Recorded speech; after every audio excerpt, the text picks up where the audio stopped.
আসসালামু আলাইকুম। সবাইকে আশা করি সবাই ভালো আছেন, সুস্থ আছেন।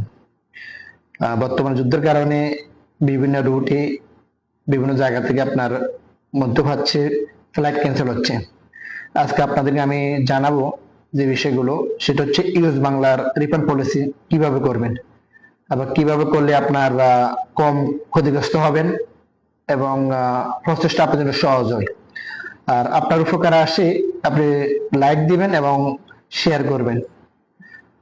আমি মূল বিষয় চলে যাই আপনাদের ইউএস বাংলার যে রিফান্ড পলিসিগুলো, বিশেষ করে ইউএস বাংলার এবং অন্যান্য এয়ারলাইন্সের প্রায় রিফান্ড পলিসি প্রায় সেম। কিছু ক্ষেত্রে কিছু রুলস আপনার ভিন্ন আছে, নিয়ম। আমি ধাপে ধাপে সবগুলো আলোচনা করব আপনাদেরকে। আপনার টিকিটের বিভিন্ন ধরন আছে, ঠিক আছে। বিশেষ করে দুই ধরনের টিকিট হয়, একটা হচ্ছে রিফান্ডেবল টিকিট, একটা হচ্ছে নন রিফান্ডেবল টিকিট। রিফান্ডেবলের ক্ষেত্রে আপনার চার্জ কেটে আপনাকে বাকি টাকা দিয়ে দিবে। নন রিফান্ডেবল ক্ষেত্রে কিছু ক্ষেত্রে আপনি ট্যাক্স ফেরত দিবে আর বাকি টাকাগুলো আপনার ফেরত পাবেন না। ক্যান্সেলেশন চার্জ কেমন হবে? ক্যান্সেলেশন চার্জ হবে আপনার এয়ারলাইন্সের আপনার ক্লাস অনুসারে, কিন্তু এখানে বিভিন্ন ক্লাস আছে, ক্লাস অনুসারে রিফান্ডের চার্জ গুলো আসবে। 900 হচ্ছে যে আপনার ফ্লাইট কোনো কেন ফ্লাইট মিস করছেন, সেক্ষেত্রে আপনার রিফান্ড পাবেন না। কিছু ক্ষেত্রে ট্যাক্স, যেটা নন রিফান্ডেবলের ক্ষেত্রে সেম কন্ডিশন। এবং রিফান্ডের প্রসেস সময় কতদিন লাগবে?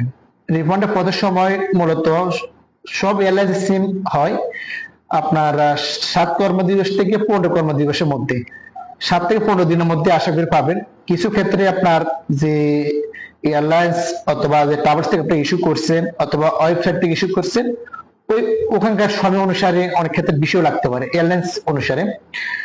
তারপর হচ্ছে যে আপনার ফ্লাইট ক্যান্সেল হলে বা ফ্লাইট বাতিল হলে এই ক্ষেত্রে ফুল রিফান্ড পাওয়া যায়। কিছু ক্ষেত্রে আপনাকে রিবুকিং দিবে অথবা আপনার নতুন করে ফ্লাইট আরেকটা দিয়ে দিবে।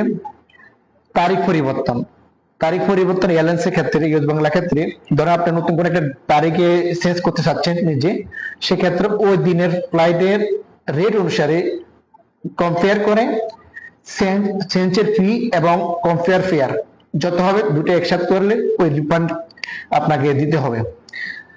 তারই পরিবর্তন বিশেষ ক্ষেত্রে হচ্ছে ইমার্জেন্সি অথবা মেডিকেলের ক্ষেত্রে আপনার এই ক্ষেত্রে ডকুমেন্ট দেখাতে পারেন, সেক্ষেত্রে আপনার ক্যান্সেলেশন ফি বা রিফান্ডের খরচটা কম হবে এবং এই ক্ষেত্রে অনেক ক্ষেত্রে আপনাকে ছাড় দিবেন।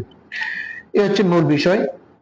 অথবা এই হচ্ছে যে আপনার রিফান্ডের ক্ষেত্রে আরেকটা বিষয় হচ্ছে, যত সময় আপনি দ্রুত রিফান্ড করবেন আপনার তত আপনার ক্ষতি কম হবে এবং যে চার্জ বা এয়ারলাইন্সের ফিটা তত কম হবে।